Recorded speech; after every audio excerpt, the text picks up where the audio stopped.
मोहतरम सामीन, अस्सलामु अलैकुम वरहमतुल्लाहि वबरकातुह।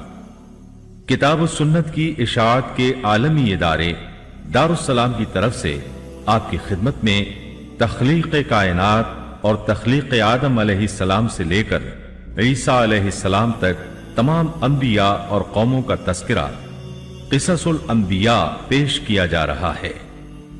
शुरू अल्लाह के नाम से जो बड़ा मेहरबान निहायत रहम वाला है। आइए अब शुरू करते हैं उज़ैर अलैहिस्सलाम का किस्सा। उज़ैर अलैहिस्सलाम अंबियाए किराम की जमात में एक करीम और अजीम नबी थे। अल्लाह ताला ने उन्हें एक बस्ती की तरफ चलने का हुक्म दिया।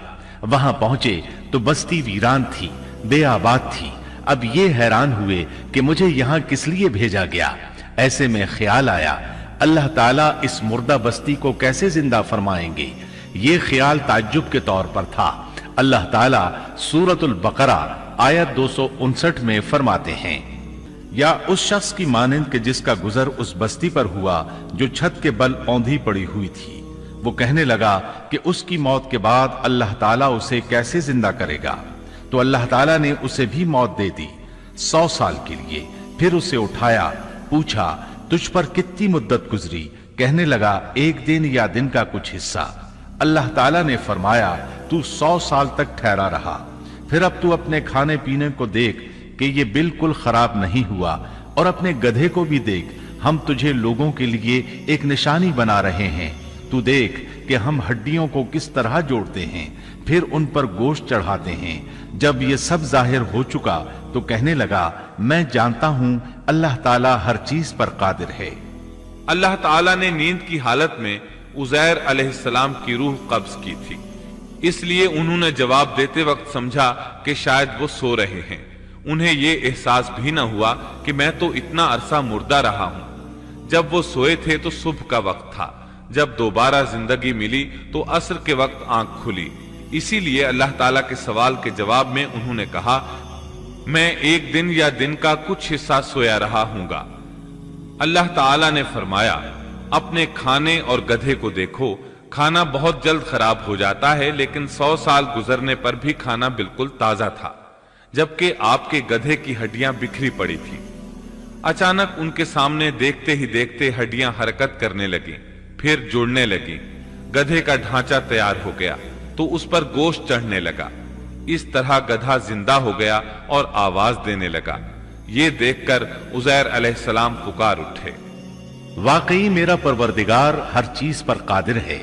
उनकी इस आरजी मौत के दौरान वो बस्ती आबाद हो चुकी थी।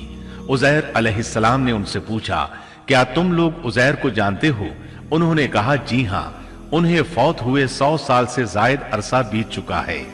तब उज़ैर अलैहिस्सलाम ने उन्हें बताया मैं ही उज़ैर हूं। उन्हें यकीन न आया।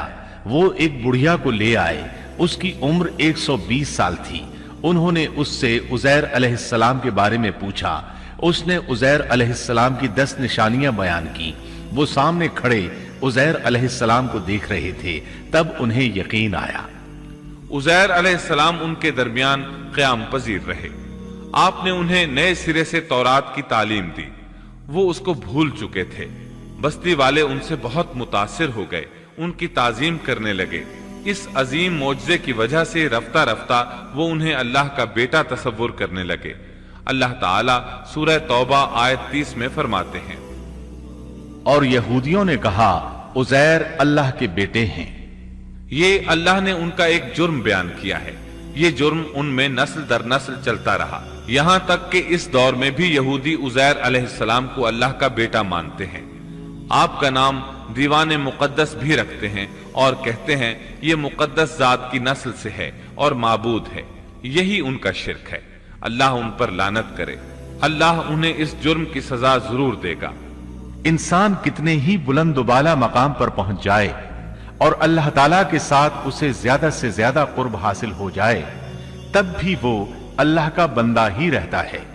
और किसी भी बुलंदी पर पहुंचकर वो अल्लाह या अल्लाह का बेटा नहीं हो सकता, अल्लाह का शरीक नहीं हो सकता। अल्लाह जल्ल शानुहू की जात पाक वहदहू ला शरीक है और बाप बेटे की निस्बतों से पाक है। लिहाजा इंसान की सबसे बड़ी गुमराही यह है کہ وہ جب کسی برگزیدہ انسان سے ایسے امور صادر ہوتے دیکھتا ہے جو عقل میں نہیں آتے تو رعب یا عقیدت کی بنا پر پکار اٹھتا ہے کہ یہ ہستی تو خود اللہ ہے جو انسانی شکل میں آئی ہے، یا اس کا بیٹا ہے، یا اللہ تعالی کی شریک ہے۔ وہ یہ نہیں سوچتا کہ بلا شبہ ان واقعات کا جاری ہونا اللہ کی طاقت کے ذریعے ہے جو بطور نشان اس برگزیدہ انسان کے ہاتھوں جاری ہوئے۔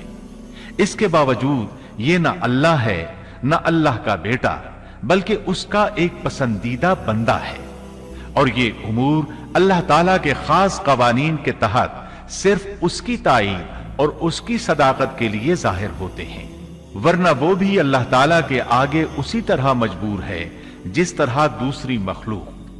قرآن کریم نے سیدنا عیسیٰ علیہ السلام کی حقیقت سورہ آل عمران کی آیت 59 میں اس طرح بیان کی ہے: اللہ کے نزدیک عیسیٰ علیہ السلام کی مثال آدم علیہ السلام کی سی ہے کہ اللہ نے انہیں مٹی سے پیدا کیا اور حکم دیا کہ ہو جا، اور وہ ہو گئے۔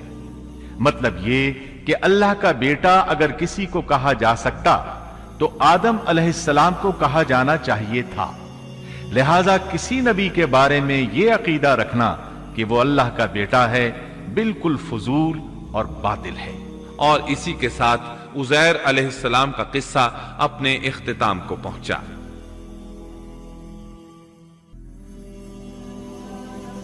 Thanks for watching. Don't forget to like, comment, share and subscribe to